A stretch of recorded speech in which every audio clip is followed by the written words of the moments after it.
नमस्कार दोस्तों, कैसे हैं आप सब लोग। आशा करता हूं आप सब घर में हैं, स्वस्थ हैं, सुरक्षित हैं। आज हम बात कर रहे हैं कल वाले बिंदु को अनवरत करते हुए। पिछली कक्षा में हमने जाना था विशेषण के प्रकारों की बात कर रहे थे।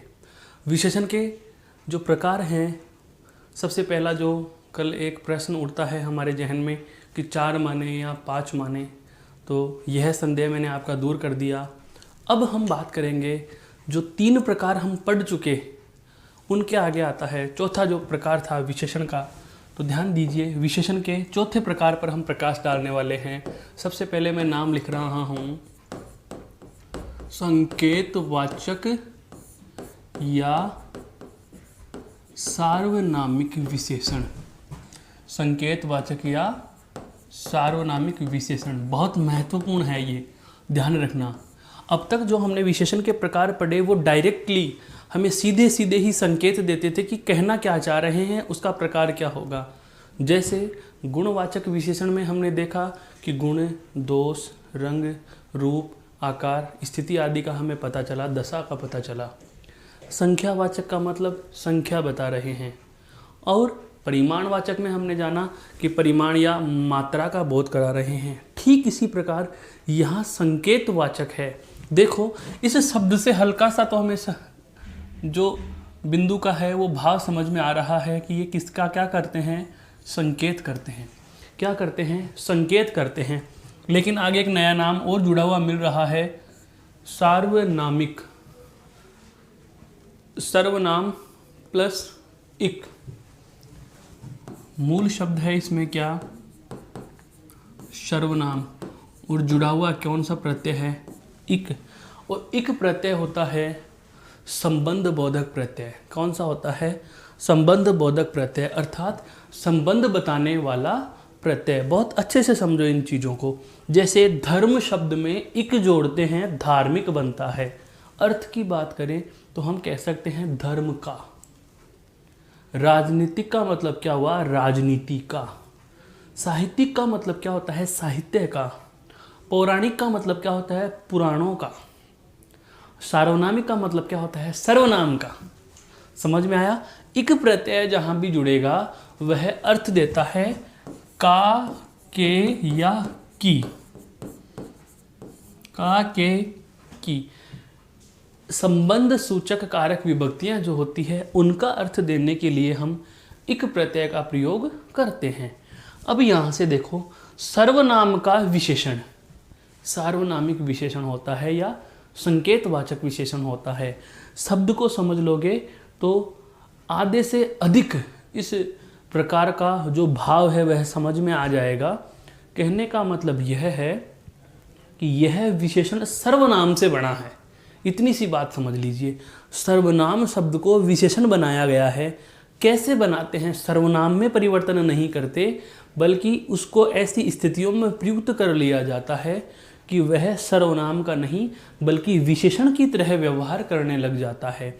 इस बात की चर्चा हम सर्वनाम के प्रकार में कर चुके हैं।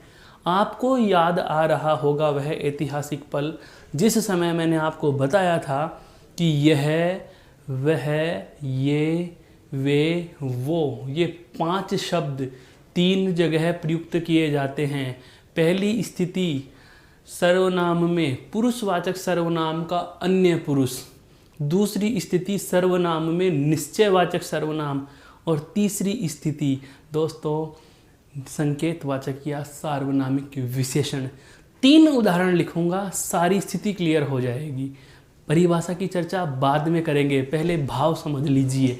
उदाहरण लिख रहा हूं मैं इससे संबंधित। पहली बात करें हम क्या, जैसे वह मकान मेरा है। वह मकान मेरा है। दूसरा मैं लिख रहा हूं वह मेरा मकान है। वह मकान मेरा है, वह मेरा मकान है। और तीसरा लिखता हूं मैं वह मेरा मित्र है। वह मेरा मित्र है। ध्यान दीजिए दोस्तों, यहाँ पर वह, वह और वह, तीन वाक्यों में वह पद का प्रयोग हुआ है। लेकिन आश्चर्यचकित कर देने वाली बात है जब मैं कहूँ आपसे कि तीनों ही वाक्यों में वह के प्रयोग की स्थितियाँ अलग अलग हैं। अर्थात यहाँ तीनों ही जगह यह वह शब्द जो मैंने लिखा है, इसका प्रकार बदल गया, इस शब्द का व्यवहार बदल गया, इस शब्द का प्रभाव बदल गया। जैसे एक बहुत अच्छा और एक मजाकिया उदाहरण समझिए। मोहनलाल अपने घर में है तो पिता का और माता का बेटा है, और वह ससुराल में चला जाता है तो दामाद कहलाता है तो मोहनलाल। जगह के स्थान के अनुसार उसके नाम में, उसकी पहचान में बदलाव आ गया, और मोहनलाल अपने विद्यालय में बच्चों को पढ़ाने पहुंच गया, अपने कोचिंग में बच्चों को पढ़ाने पहुंच गया। वहाँ पर न बेटा रहा न दामाद रहा, वह अध्यापक बन गया। इसका मतलब यह हुआ कि पद की स्थिति उसके प्रयोग पर निर्भर कर रही है। आप उसे कौन सी जगह प्रयुक्त कर रहे हो, किस भाव में प्रयुक्त कर रहे हो, वह महत्वपूर्ण है। वह मकान मेरा है। कौन सा मकान? वह मकान। कौन सा मकान? वह मकान। यह नहीं वह मकान। इसका मतलब किसी न किसी मकान की तरफ मैं इशारा कर रहा हूं। तो ध्यान दीजिए, मकान शब्द क्या है? एक स्थान का नाम है, अर्थात यह संज्ञा है। क्या है? संज्ञा है। और ये वह शब्द उस संज्ञा की तरफ क्या कर रहा है दोस्तों? संकेत कर रहा है। क्या कर रहा है? संकेत कर रहा है। अब आपके जहन में एक बात आ रही है कि सर वह शब्द तो निश्चयवाचक सर्वनाम होता है या पुरुषवाचक का अन्य पुरुष होता है।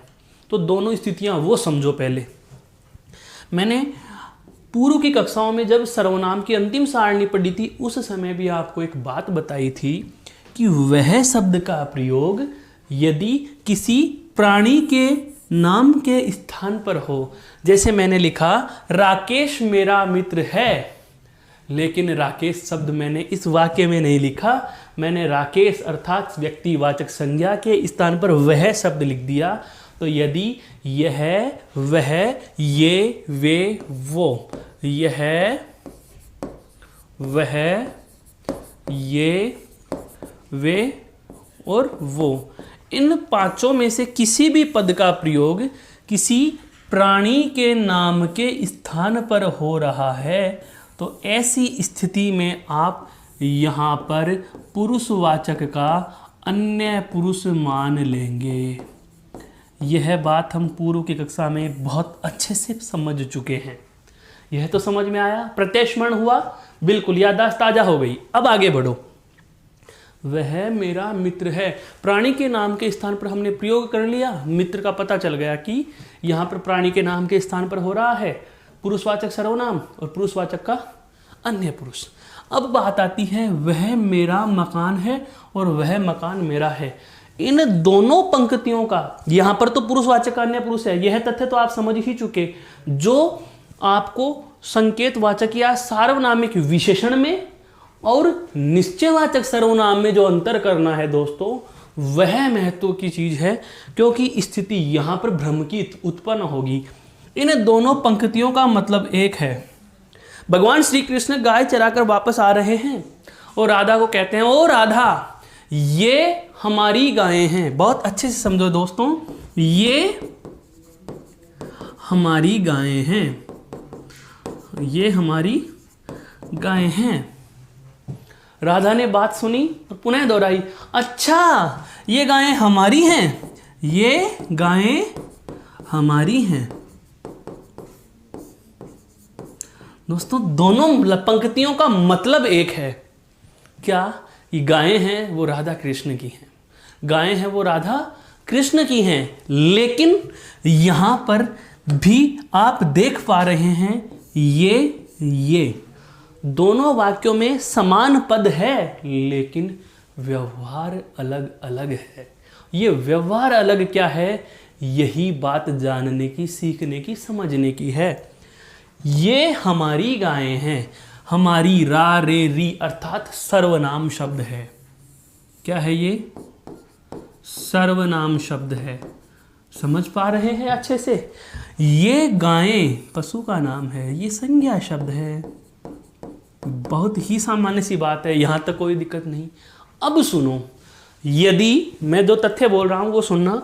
यदि इन पांचों में से, ध्यान दीजिए, यदि इन पांचों में से किसी भी पद का प्रयोग किसी संज्ञा शब्द की निश्चितता बताने हेतु किया जाता है, इन पांचों में से किसी भी पद का प्रयोग, जैसे यहाँ पर वह का कर लिया, यहाँ पर ये का कर लिया, किसके लिए किया? इस संज्ञा की निश्चितता बताने के लिए। कौन सी गाय? ये गाय। कौन सा मकान? वह मकान। ये गाय और वह मकान मेरा है। इसका मतलब क्या हुआ कि आपने सर्वनाम शब्द का प्रयोग संज्ञा शब्द की तरफ इशारा करने के लिए, संकेत करने के लिए किया है। अब ऐसा तो नहीं हो सकता, क्योंकि सर्वनाम की परिभाषा क्या कहती है कि संज्ञा के स्थान पर प्रयुक्त होगा। अब वाक्य में आपने संज्ञा लिख दी तो सर्वनाम भी लिख दोगे तो अधिपदत्व दोष नहीं हो जाएगा क्या? दोनों में से एक ही लिखो, या तो संज्ञा लिख दो और या सर्वनाम लिख दो, और आपने संज्ञा और सर्वनाम मान लो, दोनों ही लिख दिए, तो ये तो वाक्य अशुद्ध हो गया। इसका मतलब यह हुआ कि यहाँ पर ये सर्वनाम शब्द तो है, लेकिन यह व्यवहार सर्वनाम का नहीं कर रहा। दोस्तों, यहाँ पर यह व्यवहार किसका कर रहा है?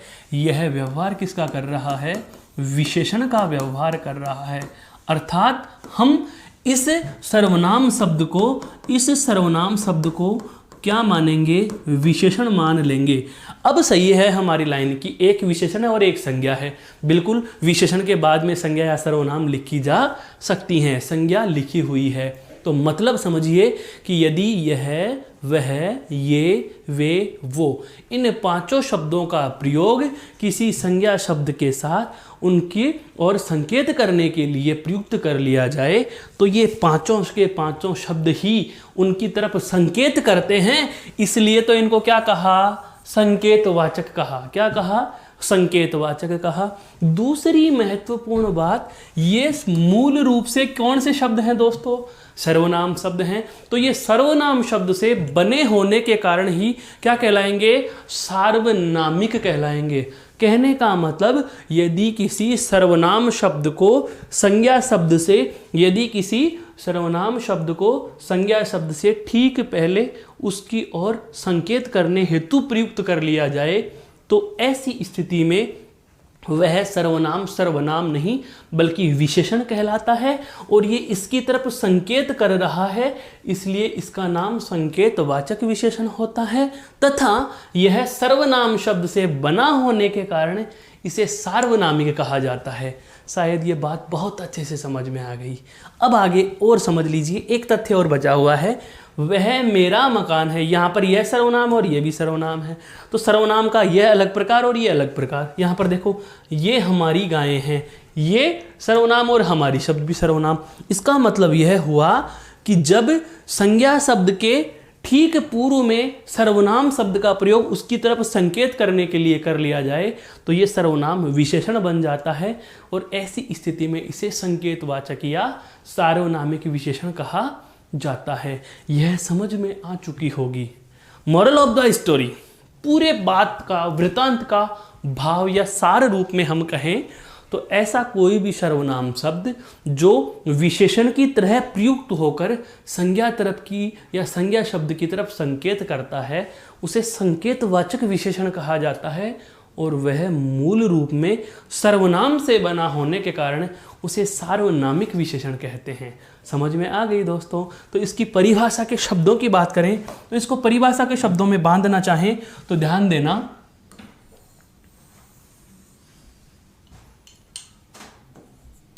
वे सर्वनाम शब्द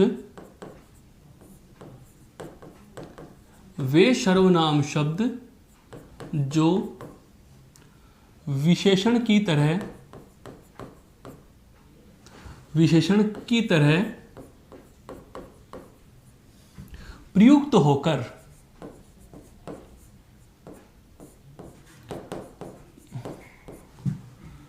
होकर संज्ञा शब्द की तरफ संकेत करते हैं। संज्ञा शब्द की तरफ क्या करते हैं? संकेत करते हैं। संकेतवाचक विशेषण कहलाते हैं। क्या कहलाएंगे? संकेतवाचक विशेषण कहलाते हैं। महत्वपूर्ण बात, ये मूल रूप में किससे बने हैं दोस्तों? सर्वनाम शब्द से। ये मूल रूप में सर्वनाम शब्द से बने होने के कारण, ये मूल रूप में सर्वनाम शब्द से बने होने के कारण ही, ध्यान रखने की बात है यहां पर आपको क्या, कि ये मूल रूप में सर्वनाम शब्द से बने होने के कारण ही क्या कहलाते हैं? सार्वनामिक कहलाते हैं। क्या कहलाते हैं? सार्वनामिक कहलाते हैं। दोनों नाम आपके समझ में आ गए। इनको सार्वनामिक तो क्यों कहा? क्योंकि ये सर्वनाम शब्द से बने हैं। और इनको संकेतवाचक क्यों कहा? क्योंकि ये संज्ञा की तरफ क्या करते हैं? संकेत करते हैं। समझ में आया? बात अच्छे से समझ में आया? वापस से सुन लीजिए। शब्द हैं हमारे पास 5। मैंने आपको पुनः कहा है, सर्वनाम और विशेषण में भ्रमित करने वाली सिर्फ और सिर्फ ये 5 शब्दों की कहानी बिल्कुल जानी पहचानी ना है, अनजानी। हमने जान लिया, आपने भी बात जानी। क्या? यह, वह, ये, वे, वो, ये 5 शब्द किस तरीके से प्रयोग में लिए जाएंगे? 3 तरीके से। पहला, पुरुषवाचक का अन्य पुरुष। कब? जब ये किसी प्राणी के लिए काम में लिए जाएं। दूसरा, कब? जब ये किसी वस्तु या स्थान की निश्चितता बताते हैं लेकिन उसके ठीक पहले प्रयुक्त नहीं होते। ध्यान देना, मकान के लिए बता तो रहा है लेकिन मकान से ठीक पहले नहीं आया। गायों के लिए बता तो रहा है लेकिन गायों से ठीक पहले नहीं आया। तो जब ये किसी संज्ञा शब्द से ठीक पहले नहीं आते लेकिन उस संज्ञा के बारे में कुछ बताते हैं, तो ऐसी स्थिति में इसे निश्चयवाचक सर्वनाम में गिनेंगे। और यदि ये किसी वस्तु या स्थान की या किसी संज्ञा की निश्चितता तो बता रहे हैं लेकिन उसके ठीक पहले प्रयुक्त हो गए, तो जाहिर सी बात है उसकी तरफ क्या करने लग गए? इशारा करने लग गए, संकेत करने लग गए। अतः इन्हें हम संकेतवाचक कहेंगे। अर्थात सर्वनाम शब्द से बना होने के कारण ही इनका नाम क्या होता है? सार्वनामिक होता है। और संकेत करने के कारण, क्या करने के कारण? संकेत करने के कारण ही इन्हें क्या कहा जाता है? संज्ञा शब्द की तरफ संकेत करने के कारण ही इनको नाम क्या दे दिया गया? संकेतवाचक कह दिया गया। मेरे दोस्तों, उम्मीद करता हूँ यह भी आपके समझ में आ चुका होगा। एक बार आप इस पूरे को और देख लीजिए, फिर हम बात करेंगे अगले बिंदु पर।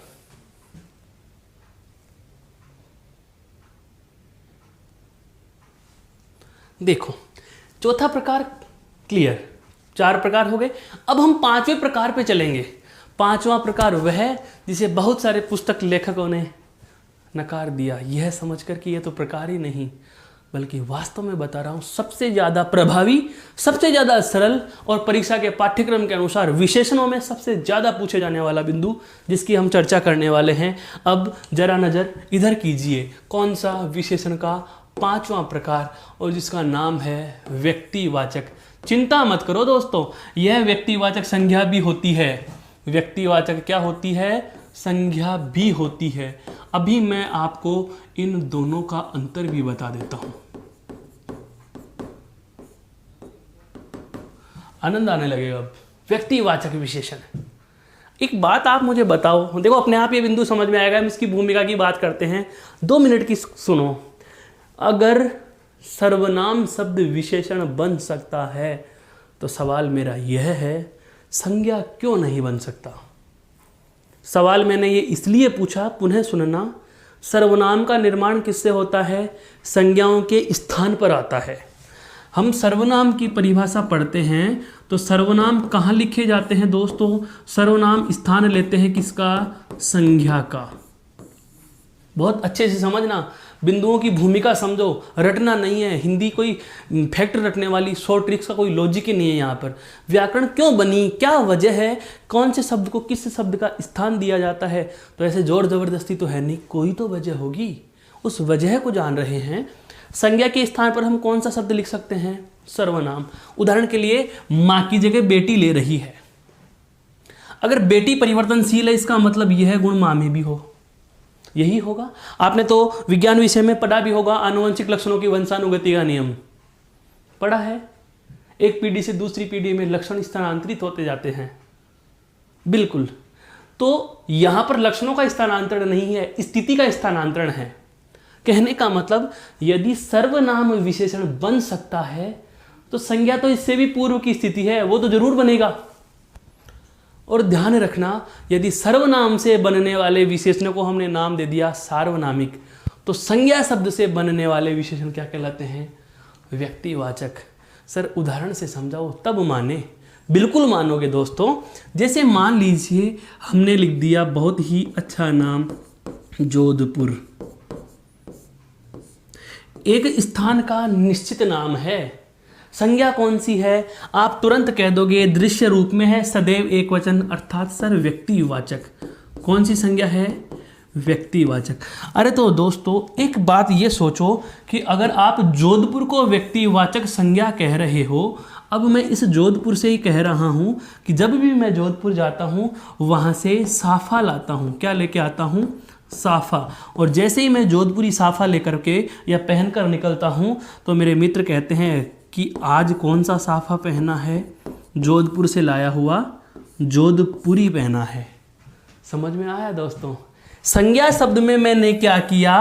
केवल ई प्रत्यय जोड़ दिया, केवल ई प्रत्यय जोड़ दिया। अगर संज्ञा शब्द में हम कोई प्रत्यय जोड़ दें और वह अन्य संज्ञा की विशेषता बताने लग जाए, साफा एक वस्त्र है, वस्त्र का नाम है व्यक्ति, वस्तु, स्थान, तो ये किस में आते हैं? सारे वस्तुओं में आएंगे। थिंग्स चीज है, ये एक पहनने की चीज है, तो जाहिर सी बात है किसी भी वस्तु अर्थात संज्ञा। और संज्ञा की विशेषता बता रहा है, साफा कहाँ का? जोधपुर का। स्थान विशेष से इसका संबंध जोड़ रहा है, तो साफा शब्द की विशेषता बता रहा है जोधपुर से जोधपुरी। इसका मतलब यह संज्ञा शब्द से बना हुआ विशेषण है। इसे हम कौन सा कहेंगे? व्यक्तिवाचक विशेषण कहेंगे। समझ में आया? जैसे बहुत बार सुनने को मिलता है भारतीय नेता है, भारतीय नेता अमेरिकी यात्रा पसंद करते हैं। कि जो भी भारत में राजनेता होते हैं वो अमेरिका की यात्रा पसंद करते हैं कि एक बार मैं विदेश यात्रा जाऊं तो अमेरिका जाना चाहूँगा, यूएसए जाना चाहूँगा। इसका मतलब यह हुआ, ध्यान देना, यहाँ पर रेखांकित करूँगा शब्दों को। चमत्कार उत्पन्न कहाँ हो रहा है? 1 और 2। यहाँ पर मूल शब्द क्या है दोस्तों? भारत। और यहाँ पर मूल शब्द क्या है? अमेरिका। मूल शब्द क्या है? अमेरिका और एक भारत। दोनों देशों के नाम हैं, और दोनों देशों के नाम है तो जाहिर सी बात है ये दोनों के दोनों शब्द ही क्या हैं? संज्ञा। ये दोनों के दोनों शब्द ही क्या हैं? संज्ञा। और संज्ञाओं में क्या लगा दिया? यहाँ पर तो ई प्रत्यय लगा दिया और यहाँ पर ई प्रत्यय लगा दिया, और ई और ई प्रत्यय लगाकर इनको अलग ही शब्द बना दिए। नेता कौन से? भारतीय। यात्रा कहाँ की? अमेरिका की। तो यदि किसी संज्ञा शब्द में प्रत्यय लगा देने के बाद, बहुत ध्यान से सुनना इस बात को, यदि किसी संज्ञा शब्द में प्रत्यय लगा देने के बाद बना शब्द अन्य किसी संज्ञा की विशेषता बताने लग जाए, तो ऐसे संज्ञा शब्दों को हम किस में शामिल करेंगे? तो ऐसे संज्ञा शब्द दोस्तों व्यक्तिवाचक विशेषण में शामिल होते हैं। बहुत बार आए हुए हैं। जैसे आपके सामने मैं और उदाहरण शब्द लिख रहा हूँ। जैसे बीकानेर से बनता है बीकानेरी, देश से बनता है देसी, है मारवाड़ से बना क्या? मारवाड़ी। मेवाड़ से बना क्या? मेवाड़ी। राजस्थान से बना क्या? राजस्थानी। राजस्थान से क्या बनता है दोस्तों? राजस्थानी, है। जैसे क्षेत्र से बना क्या? क्षेत्रीय। क्या बना? क्षेत्रीय। बिल्कुल बिल्कुल, है। गांव से क्या बना? ग्रामीण। गांव से क्या बना? ग्रामीण। शहर से क्या बना? शहरी। तो सभी शहरी बाबुओं के बात समझ में आ चुकी होगी कि मेरे कहने का भाव क्या है। अब सबसे पहली बात कि इन प्रकारों को या इस प्रकार के विशेषण को आप नहीं मानते थे तो मानना आरंभ कर दीजिए। सबसे पहला कार्य करने का यह है कि विशेषण का 5वां प्रकार भी होता है। दूसरी महत्वपूर्ण बात आई और वह क्या आई कि 5वां प्रकार व्यक्तिवाचक विशेषण होता है। अगली बात हम इसमें जो करने वाले हैं वह इसकी परिभाषा की है। तो इसकी परिभाषा की जो शब्दावली है वह मैं आपके सामने और लिख देता हूं। तो व्यक्तिवाचक विशेषण क्या होता है, जरा गौर कीजिए इस पर कि यदि किसी, इसकी परिभाषा में लिखे हम यदि किसी संज्ञा शब्द के, यदि किसी संज्ञा शब्द के क्या लगा दिया जाए दोस्तों, प्रत्यय। यदि किसी संज्ञा शब्द के प्रत्यय लगा देने के बाद, यदि किसी संज्ञा शब्द के प्रत्यय लगा देने के बाद बना शब्द, नया जो शब्द बनेगा, जाहिर सी बात है प्रत्यय लगेगा तो नया शब्द बनेगा। तो यदि किसी संज्ञा शब्द के प्रत्यय लगा देने के बाद बना शब्द किसी अन्य संज्ञा की, किसी अन्य संज्ञा की विशेषता बताने लग जाए या विशेषता बताता है, विशेषता बताता है, उसे व्यक्तिवाचक विशेषण कहते हैं। उसे व्यक्तिवाचक विशेषण कहते हैं। बहुत ही आसान हो गया ये बिंदु। तो उदाहरण ले लो, जैसे बीकानेर से क्या बना दिया, बीकानेरी, आगे लिख दिया भुजिया है। देसी खान पान है, मारवाड़ी जूतियां, मेवाड़ी बोली, राजस्थानी लोग, क्षेत्रीय नृत्य, क्षेत्रीय संस्कृति, क्षेत्रीय त्योहार, शहरी बाबू, कुछ भी हो।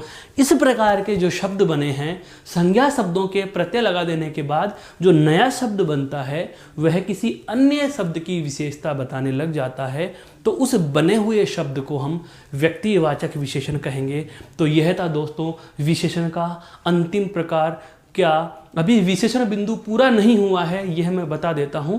यह विशेषण का प्रकारों में अंतिम प्रकार आया है व्यक्तिवाचक विशेषण। एक बार आप इसको पूरी में दृष्टि डालकर देख लीजिए, फिर हम चलते हैं आगे क्या पढ़ना है विशेषण में।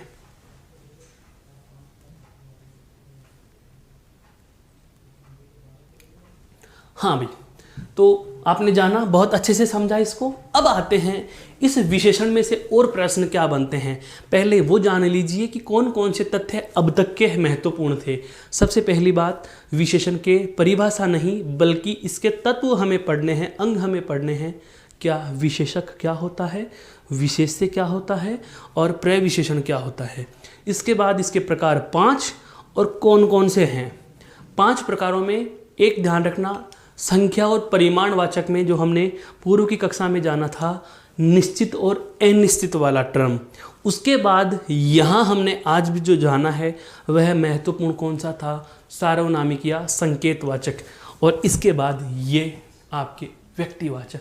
अब चलते हैं इसकी अगली वार्ता पर जो विशेषण से जुड़ी हुई है और बेहद महत्वपूर्ण भी होती है। क्या, विशेषण की अवस्थाएं।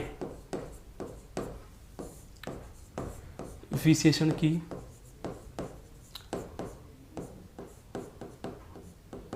अवस्थाएं, डिग्री ऑफ कंपैरिजन। विशेषण की अवस्थाएं, डिग्री बिंदु जो आपने अंग्रेजी भाषा में पढ़ा उसे हिंदी में हम विशेषण की अवस्थाओं के नाम से जानते हैं। और अवस्थाओं में से प्रश्न कहाँ आता है, कैसे आता है, वो सुनना। विशेषण की अवस्थाओं की बात की जाएगी कितनी होंगी, तो सबसे पहले तो कितनी होंगी, 3 होंगी दोस्तों। कितनी अवस्थाएं होंगी, 3।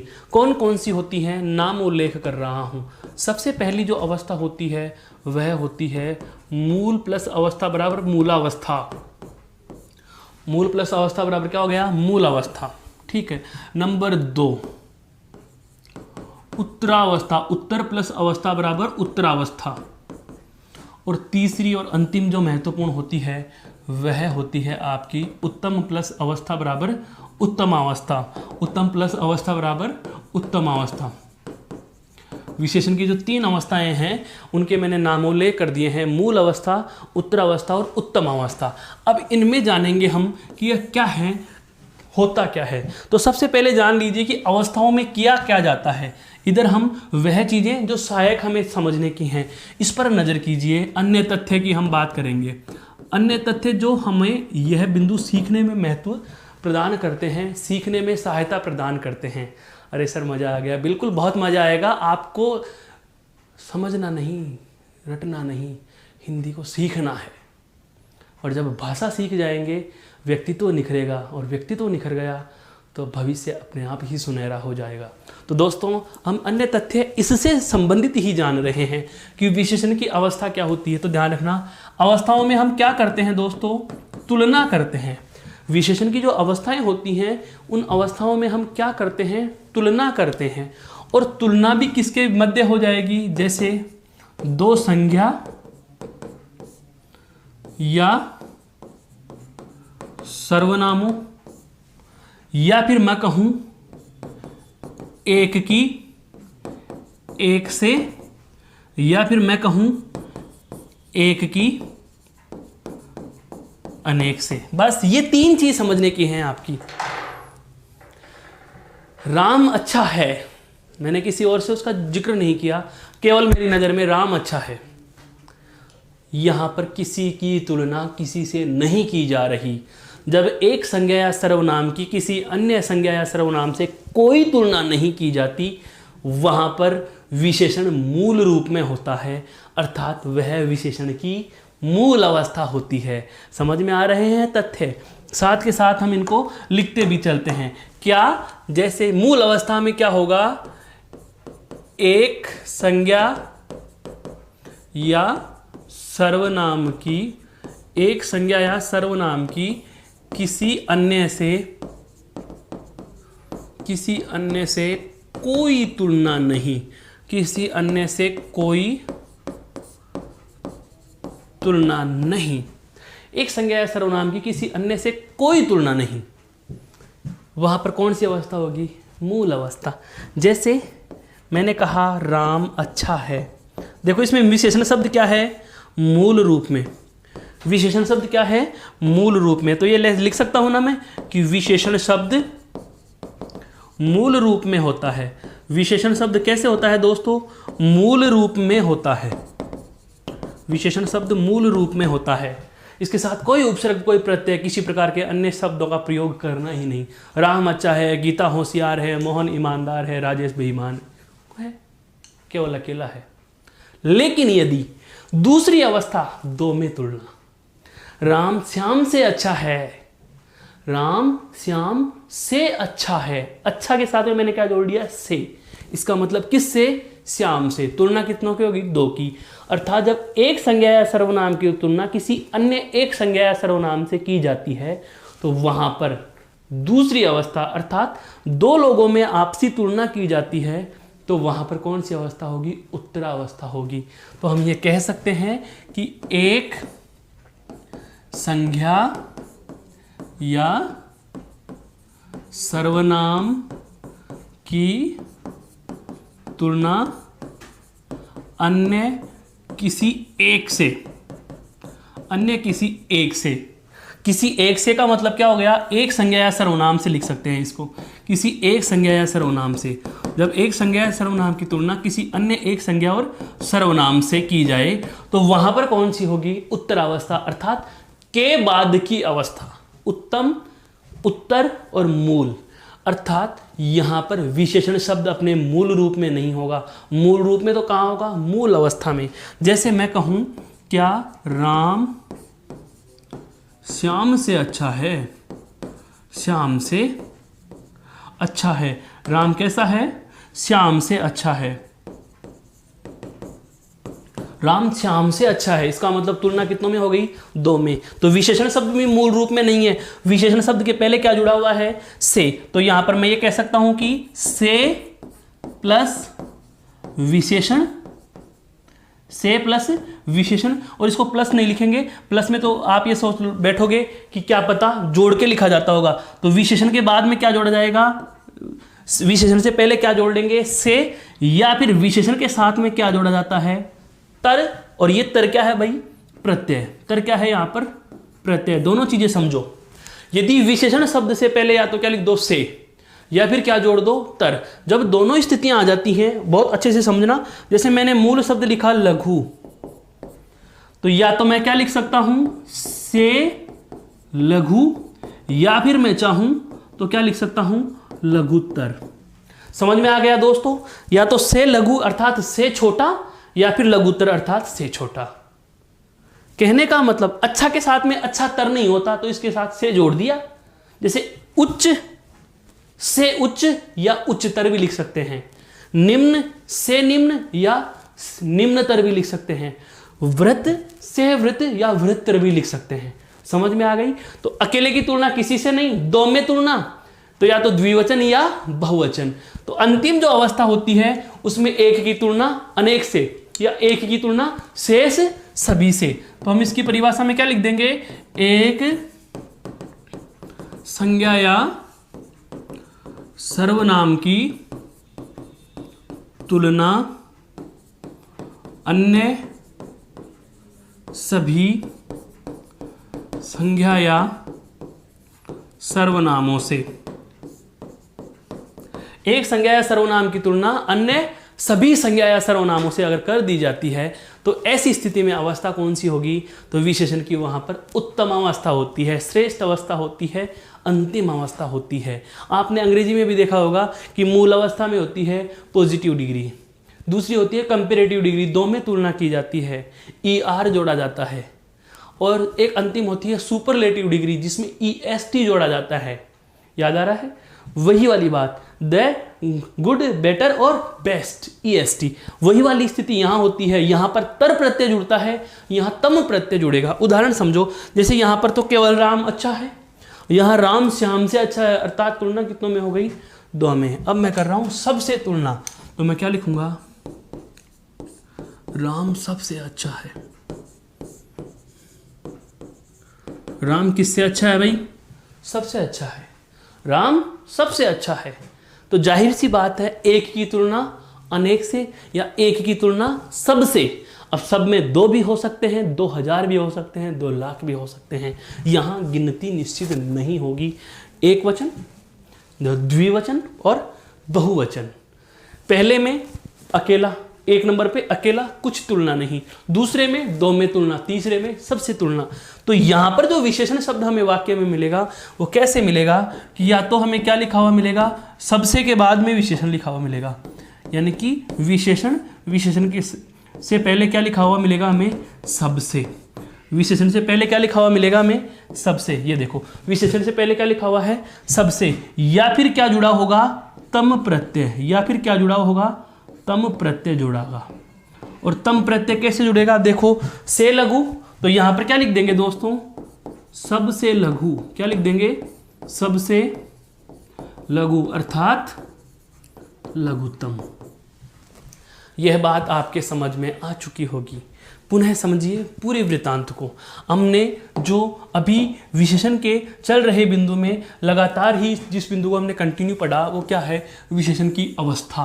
और विशेषण की अवस्था हमें पता चली कि कितनी है, 3 अवस्था है। विशेषण की अवस्था कितनी है, 3। सबसे पहले कौन सी, मूल अवस्था। दूसरी कौन सी आई, उत्तर अवस्था। तीसरी कौन सी आई, उत्तम अवस्था। सबसे बात महत्वपूर्ण जानने की जो थी वो क्या थी कि किया क्या जाता है। तो विशेषण की अवस्थाओं में हमने जाना कि विशेषण की अवस्थाओं में क्या की जाती है, तुलना की जाती है।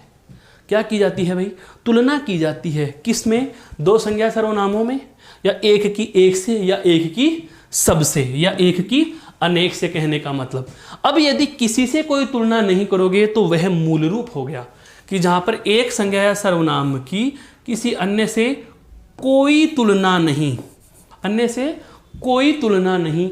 ऐसी स्थिति में संज्ञा या सर्वनाम मूल रूप में है, अर्थात यह मूल अवस्था होती है। इसमें विशेषण के साथ न तो प्रत्यय जुड़ा हुआ और न इससे पहले कोई शब्द लिखा हुआ, तो यह मूल अवस्था हो गई। दूसरी आई उत्तर अवस्था, के बाद की अवस्था। जब एक संज्ञा सर्वनाम की तुलना किसी अन्य एक संज्ञा सर्वनाम से की जाती है, अर्थात तुलना कितनों में हो गई, 2 में, तो ऐसी स्थिति में हम कहेंगे उत्तर अवस्था। तो ऐसी स्थिति में हमें या तो विशेषण से पहले क्या लिखना होगा, से, या फिर उसके साथ में हम क्या जोड़ देंगे, तर प्रत्यय जोड़ देंगे, जैसा कि हमने यहाँ लिखा भी था, मैंने बोलकर भी बताए। जैसे उच्च, उच्चतर, तो यहाँ पर क्या हो जाएगा, उच्चतम। निम्न, निम्नतर, निम्नतम। श्रेष्ठ, श्रेष्ठतर, श्रेष्ठतम। लघु, लघुतर, लघुत्तम। वृत्त, वृत्तर, वृत्तम। से सुंदर या सुंदर से सुंदर, सबसे सुंदर। अच्छा से अच्छा, सबसे अच्छा, बहुत अच्छा भी लिखा जा सकता है। उत्तम अवस्था में क्या होगी, एक संज्ञा सर्वनाम की तुलना अन्य सभी से, और जब एक की तुलना अन्य सभी अर्थात हम कहें अनेक से कर दी जाए तो वहाँ अवस्था होती है उत्तम अवस्था। उत्तम अवस्था बनाने के लिए या तो विशेषण से पहले सबसे शब्द जोड़ा जाएगा या उसके साथ तम प्रत्यय जोड़ा जाएगा, जैसा कि हमने उदाहरण बना के लिखा। तो दोस्तों ये था विशेषण और विशेषण के प्रकार तथा विशेषण की अवस्थाएं। विकारी शब्दों की बात की जाए तो हम तीसरा विकारी शब्द आज की इस कक्षा में पूर्ण कर चुके हैं। सबसे पहला हमने संज्ञा पढ़ा, दूसरा सर्वनाम पढ़ा और तीसरा विकारी शब्द हमने विशेषण पढ़ लिया है। अगली कक्षा में हम बात करेंगे जो चौथा और अंतिम विकारी शब्द होता है आपका क्रिया। तब तक के लिए आप सभी को मुझे विदा देनी होगी। आपका दिन शुभ हो। नमस्कार, प्रणाम।